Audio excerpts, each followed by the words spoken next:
Om Swastiastu. Selamat pagi teman-teman, kami dari kelompok 8 akan membawakan materi tentang pengaruh pemasaran melalui sosial media terhadap keputusan pembelian makanan sehat dapur Gapsa. Sebelum itu kami akan memperkenalkan diri terlebih dahulu. Nama saya Nikuto Yayu Cempaka Dewi, NPM 17321212242. Perkenalkan, nama saya Niluris Madiantari, NPM 17321212243. Perkenalkan, saya Ewan Hendrawan, NPM 17321212246. Perkenalkan, nama saya adalah Anak Agung Ngurah Dananjaya dengan NPM 17321212253.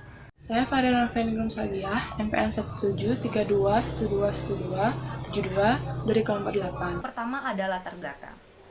Seiring dengan perkembangan teknologi yang semakin canggih, saat ini pengguna internet sudah tidak asing lagi untuk memasarkan suatu produk. Pemasaran dengan strategi promosi melalui internet, khususnya dengan sosial media atau jaring sosial, dapat meningkatkan penjualan secara luas dan tidak memerlukan biaya pemasaran yang mahal. Makanan sehat adalah makanan yang mengandung zat-zat yang dibutuhkan oleh tubuh. Makanan sehat mengandung gizi yang seimbang, yaitu makanan yang syarat dengan gizi dan baik dikonsumsi oleh tubuh. Berkembangnya makanan sehat sebagai sebuah industri kuliner dan pasar makanan yang menjanjikan, menyebabkan produsen makanan sehat mengembangkan berbagai strategi penjualan untuk menarik minat beli konsumen. Yang kedua ada rumusan masalah, bagaimana pengaruh pemasaran melalui sosial media terhadap keputusan pembelian produk makanan sehat dapur Gapsa. Selanjutnya ada tujuan. Yang pertama untuk mengetahui strategi pemasaran yang ada. Yang kedua untuk mengetahui strategi pemasaran melalui sosial media. Yang ketiga untuk mengetahui perilaku konsumen. Dan yang keempat untuk menganalisis pengaruh strategi pemasaran melalui sosial media terhadap keputusan pembelian produk makanan sehat dapur Gapsa. Selanjutnya ada kerangka penelitian. Kami memulai penelitian dengan mendefinisikan permasalahan yang ada sehingga melahirkan tujuan penelitian. Setelah mendefinisikan permasalahan, kami membangun pendekatan penyelesaian dengan membuat metodologi penelitian. Sehingga kami bisa melakukan pengumpulan data dengan variabel pengukuran. Kami menggunakan analisis data primer dan sekunder. Setelah kami menganalisis data selanjutnya, kami membuat usulan solusi sehingga mendapatkan penyelesaian penelitian. Pengertian manajemen pemasaran. Yang pertama adalah menurut Philip Kotler tahun 1980.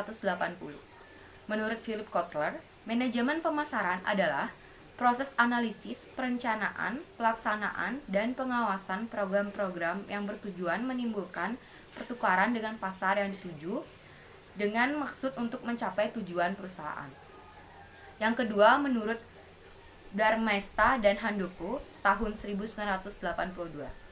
Menurut Dharmesta dan Handoko, pengertian manajemen pemasaran adalah salah satu kegiatan pokok yang dilakukan oleh perusahaan untuk mempertahankan kelangsungan perusahaannya, berkembang dan mendapatkan keuntungan dari kegiatan pertukaran. Jadi, manajemen pemasaran merupakan sebuah rangkaian proses analisis, perencanaan, pelaksanaan, serta pengawasan dan pengendalian suatu kegiatan pemasaran, di mana tujuannya adalah untuk mencapai target perusahaan secara efektif dan efisien. Dapat juga diartikan sebagai alat untuk analisis, perencanaan, penerapan, serta pengendalian suatu program dalam perusahaan yang sudah dirancang untuk menciptakan, membangun, dan juga mempertahankan pertukaran agar bisa memberikan. Baik, selanjutnya ada bauran pemasaran terdiri dari 4P. Yang pertama ada produk atau produk, yaitu kombinasi barang dan jasa yang ditawarkan perusahaan kepada pasar sasaran, meliputi ragam, kualitas, desain, fitur, nama merek, dan kemasan. Yang kedua ada harga atau price, adalah sejumlah uang yang harus dibayarkan pelanggan untuk memperoleh produk, meliputi daftar harga, diskon potongan harga, periode pembayaran, dan persyaratan kredit. Yang ketiga ada tempat atau place, adalah kegiatan perusahaan yang membuat produk tersedia bagi pelanggan sasaran, meliputi lokasi, saluran distribusi, persediaan, transportasi, dan logistik.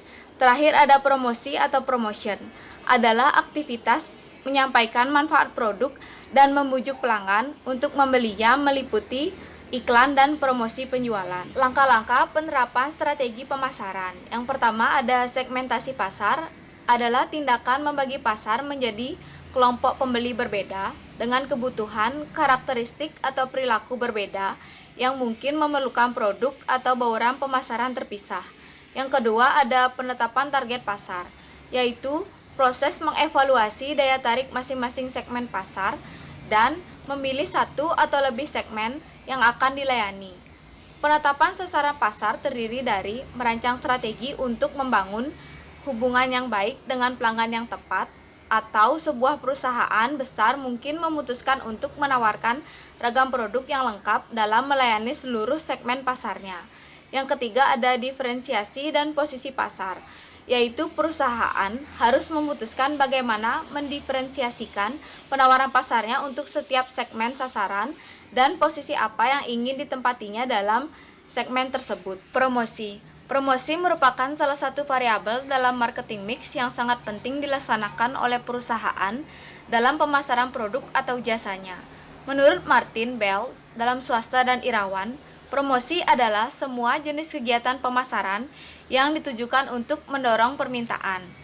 Indikator promosi dibagi menjadi 4 bagian. Yang pertama ada advertising atau periklanan, yaitu segala biaya yang harus dikeluarkan untuk melakukan presentasi dan promosi dalam bentuk gagasan, barang, atau jasa untuk mempengaruhi audiens. Yang kedua ada personal selling atau penjualan personal, yaitu interaksi antar individu saling bertemu muka dalam rangka mensukseskan penjualan dan membangun hubungan yang baik dengan pelanggan. Yang ketiga ada sales promotion atau promosi penjualan, yaitu kegiatan pemasaran yang mendorong efektivitas pembelian konsumen dengan menggunakan alat-alat seperti peragaan, pameran, demonstrasi, dan sebagainya. Yang terakhir ada publisitas, yaitu sejumlah informasi tentang seseorang, barang, atau organisasi yang disebarluaskan ke masyarakat melalui media tanpa dipungut biaya atau tanpa pengawasan dari sponsor. Perilaku konsumen. Menurut Swasta dan Handoko, perilaku konsumen adalah kegiatan-kegiatan individu yang secara langsung terlibat dalam mendapatkan dan mempergunakan barang-barang dan jasa, termasuk di dalamnya proses pengambilan keputusan pada persiapan dan penentuan kegiatan-kegiatan tersebut. Presentasi akan dilanjutkan oleh Hendrawan. Saya akan menjelaskan tentang proses pengambilan keputusan pembelian konsumen. Dalam pengambilan keputusan merupakan suatu proses kegiatan pembelian yang tanpa hanyalah satu tahap dari keseluruhan proses pembelian konsumen. Menurut Swasta dan Handoko 1982, proses pengambilan keputusan melalui 5 tahap, yaitu yang pertama menganalisis atau pengenalan kebutuhan dan keinginan. Dalam penganalisaan kebutuhan dan keinginan suatu proses ditunjukkan untuk mengetahui adanya kebutuhan dan keinginan yang belum terpenuhi. Jika suatu kebutuhan diketahui, maka konsumen akan memahami adanya kebutuhan yang segera dipenuhi atau masih ditunda pemenuhannya. Yang kedua, pencarian informasi dan penilaian sumber-sumber. Pencarian informasi dapat bersifat aktif atau pasif, internal atau eksternal. Pencarian informasi yang bersifat aktif dapat berupa kunjungan ke toko untuk membuat perbandingan harga dan kualitas produk. Sedangkan pencarian informasi pasif hanya dengan membaca iklan di majalah atau surat kabar, tanpa mempunyai tujuan khusus tentang gambaran pokok yang diinginkan. Pencarian informasi internal dapat berasal dari komunikasi perseorangan dan pengaruh perorangan. Pengaruh perorangan berasal dari komunikasi perorangan, dan pengaruh perorangan terutama berasal dari pelopor opini. Sedangkan informasi eksternal berasal dari media massa dan sumber informasi dari kegiatan pemasaran perusahaan. Yang ketiga, penilaian dan seleksi terhadap alternatif pembelian. meliputi 2 tahap, yaitu menetapkan tujuan pembelian dan menilai serta mengadakan seleksi terhadap alternatif pembelian berdasarkan tujuan pembelian. Tujuan pembelian bagi masing-masing konsumen tidak selalu sama, tergantung pada jenis produk dan kebutuhannya. Yang keempat, ada keputusan untuk membeli. Keputusan untuk membeli yang diambil konsumen sebenarnya merupakan kesimpulan dari sejumlah keputusan. Misalnya, keputusan tentang jenis produk, bentuk produk, jumlah produk, dan sebagainya. Apabila produk yang dihasilkan perusahaan sesuai dengan apa yang diharapkan konsumen untuk memuaskan kebutuhan dan keinginan, maka produk tersebut mampu menarik minat untuk membeli. Bila konsumen dipuaskan, dapat dipastikan maka pembelian berikut akan membeli produk dengan merek tersebut lagi. Yang kelima, ada perilaku sesudah pembelian. Setelah melakukan pembelian, konsumen akan mengalami suatu tingkat kepuasan atau ketidakpuasan. Konsumen akan melakukan tindakan setelah kegiatan membeli dalam hal menggunakan produk tersebut, sehingga harus diperhatikan oleh pemasar bahwa tugas pemasaran tidak berakhir ketika produk sudah dibeli, tetapi terus sampai pada periode setelah pembelian. Selanjutnya, ada sosial media marketing. Sosial media adalah konten berisi informasi yang dibuat oleh orang yang memanfaatkan teknologi penerbitan. Sangat mudah diakses dan dimaksud untuk memfasilitasi komunikasi, pengaruh, dan interaksi dengan sesama dan dengan khalayak umum.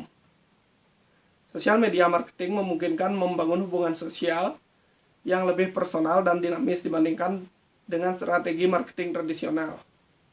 Kegiatan sosial media marketing berpusat pada usaha membuat konten-konten yang menarik perhatian dan mendorong pembaca untuk berinteraksi serta membagikannya dalam lingkungan jejaring sosial pertemanan mereka. Selanjutnya, hipotesis. Dalam penelitian ini, kami berasumsi bahwa sosial media sangat berpengaruh dalam memasarkan produk makanan sehat Dapur Gafsa yang akan dijual. Dengan sosial media dapat memperkenalkan produk makanan sehat Dapur Gafsa untuk menjangkau konsumen yang lebih luas. Sosial media juga dapat memudahkan konsumen dalam memesan produk di daerah yang jauh dari tempat produksi. Setelah makanan sehat Dapur Gafsa melakukan pemasaran lewat sosial media, omset yang didapat oleh makanan sehat, penggunaan sosial media yang tepat dan efektif dapat meningkatkan citra sebuah perusahaan di mata konsumen.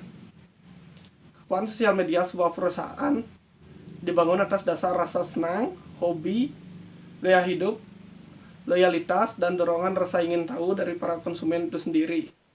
Hal-hal tersebut berpengaruh pada keputusan pembelian konsumen. Dengan demikian, terdapat pengaruh positif strategi promosi melalui sosial media terhadap keputusan produk Dapur Gafsa. Selanjutnya, metodologi penelitian. Yang pertama ada observasi. Observasi adalah pengamatan dan pencatatan secara sistematik terhadap unsur-unsur yang tampak dalam suatu gejala atau gejala-gejala dalam penelitian. Observasi dibutuhkan untuk memahami proses terjadinya wawancara dan hasil wawancara dapat dipahami dalam konteksnya. Observasi dilakukan terhadap subjek, perilaku subjek selama wawancara, interaksi subjek dengan peneliti, dan hal-hal yang dianggap relevan sehingga dapat memberikan data tambahan terhadap hasil wawancara. Yang kedua ada wawancara. Wawancara merupakan salah satu teknik pengumpulan data di mana pelaksanaannya dapat dilakukan secara langsung berhadapan dengan subjek penelitian atau responden. Wawancara adalah proses percakapan dengan maksud untuk mengonstruksi mengenai orang, kejadian, kegiatan, organisasi, motivasi, perasaan, dan sebagainya yang dilakukan dua pihak, yaitu pewawancara yang mengajukan pertanyaan kepada orang lain yang diwawancarai. Yang ketiga ada dokumentasi. Metode ini adalah metode pencarian dan pengumpulan data mengenai hal-hal atau variabel yang berupa catatan, transkrip, buku, majalah, foto kegiatan, dan sebagainya. Jenis data dan sifat data yang kami gunakan dalam penelitian. Yang pertama adalah jenis data. Jenis data yang kami gunakan adalah data kualitatif, di mana data kualitatif itu kami dapatkan dengan cara mewawancara karyawan, dan pemilik perusahaan tersebut. Data kualitatif ini berupa data verbal, bukan data angka atau bilangan. Yang kedua adalah sifat data. Sifat data yang kami gunakan di sini ada dua, yaitu data primer dan data sekunder. Data primer adalah sumber yang dapat memberikan informasi secara langsung. Jadi data primer ini kami dapatkan dengan mewawancarai si pemilik usaha ini. Dan kedua yang kami gunakan adalah data sekunder. Data sekunder adalah bahan-bahan penunjang yang kami dapatkan dengan cara mencari atau meminta terhadap pemilik perusahaan. Contoh data sekunder yang kami gunakan adalah data penjualan usaha. Selanjutnya adalah gambaran umum perusahaan. Nama usaha ini adalah Dapur Gapsa. Pemiliknya adalah Ibu Dewi Sumarsini. Pendirian usahanya adalah tanggal 11 Januari tahun 2018. Jenis usaha yang ia lakukan adalah usaha produksi atau manufaktur. Alamat usahanya terletak di Jalan Bile, nomor 2, Banjar Dukuh, Dalung, Kuta Utara, Badung.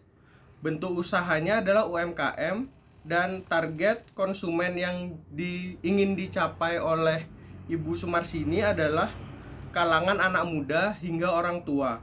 Jam operasionalnya buka pada 8 pagi hingga 6 sore. Wilayah pemasaran Dapur Gapsa terletak pada sekitaran wilayah Kota Denpasar dan Badung. Usaha ini didirikan oleh ibu rumah tangga dan sudah berjalan kurang lebih 2 tahun, sehingga sudah cukup terkenal di kalangan masyarakat. Bukan hanya itu, usaha makanan ini juga menerima pesanan sesuai dengan keinginan konsumen, sehingga usaha ini menyajikan makanan tersebut fresh. Hanya saja Dapur Gapsa ini belum memiliki cabang, sehingga dia belum bisa mengirimkan makanan ke tempat yang lebih jauh. Berikut adalah nama responden yang kami wawancarai di Dapur Gapsa. Yang pertama adalah Ibu Dewi Sumarsini sebagai pemilik usaha, ada Dwi Sanjaya sebagai karyawan, dan Putu Santi sebagai karyawan. Berikut adalah hasil wawancaranya. Menurut Ibu Sumarsini, sejauh ini makanan sehat Dapur Gapsa sudah menggunakan sosial media untuk memasarkan produk makanan sehat. Pengaruh sosial media sangat memudahkan konsumen dalam mengetahui informasi seperti apa cita rasa yang kami sajikan di Dapur Gapsa, dan juga memudahkan konsumen dalam memesan. Lalu hasil wawancara dengan Bapak Dwi Sanjaya sebagai berikut. Sebelum usaha makanan sehat Dapur Gapsa menggunakan sosial media, usaha makanan sehat ini menerima lebih sedikit pesanan produk yang tidak mencapai target. Tetapi ketika usaha sudah menggunakan sosial media, permintaan produksi makanan sehat di sekitar Kota Denpasar dan Badung meningkat. Yang terakhir adalah hasil wawancara dengan Ibu Putu Santi. Setelah menggunakan sosial media, makanan sehat Dapur Gapsa memproduksi makanan lebih tinggi, sehingga keuntungan lebih meningkat dan mereka lebih bersemangat dalam memproduksi makanan tersebut. Akan melanjutkan presentasi dari teman saya. Di sini ada hasil penelitian total produksi perusahaan Dapur Gapsa dari bulan Januari sampai bulan Desember. Pada bulan Januari sampai bulan Maret, jumlah produksi Dapur Gapsa mengalami kenaikan. Pada bulan Maret sampai bulan Mei, jumlah produksi Dapur Gapsa mengalami penurunan. Pada bulan Mei sampai bulan Juni, jumlah produksi Dapur Gapsa mengalami kenaikan. Pada bulan Juni sampai bulan Juli, jumlah produksi Dapur Gapsa mengalami penurunan. Dan pada bulan Juli sampai bulan Desember, jumlah produksi Dapur Gapsa mengalami kenaikan. Selanjutnya ada analisis data. Berdasarkan hipotesis yang kami buat sebelumnya, kami memaparkan menurut asumsi kami dengan semua tinjauan pustaka yang ada, menghasilkan hipotesis bahwa pemasaran melalui sosial media dapat meningkatkan kemungkinan konsumen untuk membeli produk dari makanan sehat Dapur Gapsa. Setelah kami melakukan wawancara, hal yang kami dapatkan di lapangan ternyata juga sesuai dengan hipotesis awal kami. Hal ini dibuktikan dari hasil wawancara terhadap pemilik dan karyawan perusahaan makanan sehat Dapur Gafsa. Selain itu, kami juga mendapatkan tabel produksi bulanan dari makanan sehat Dapur Gafsa. Dari sana didapati bahwa penggunaan sosial media dalam bidang pemasaran sangat berpengaruh bagi tingkat produksi, di mana dapat dibuktikan bahwa peningkatan produksi berdasarkan pesanan setelah menggunakan sosial media meningkat. Jadi, hal ini dapat membuktikan bahwa pemasaran melalui sosial media dapat mempengaruhi keputusan konsumen untuk membeli produk makanan sehat Dapur Gafsa. Sosial media juga dapat memudahkan konsumen dalam memesan produk makanan sehat sehingga tidak perlu untuk datang ke tempat produksi. Selain itu, biaya yang dikeluarkan untuk memasarkan melalui sosial media tidak terlalu banyak jika dibandingkan dengan memasarkan lewat media lain, sehingga laba usaha makanan sehat Dapur Gafsa yang didapatkan meningkat. Ini adalah foto tempat produksi makanan sehat Dapur Gafsa serta makanan yang mereka jual ke konsumen. Sekian presentasi dari kelompok 8. Akhir kata saya ucapkan para Santi. Om Santi Santi Santi.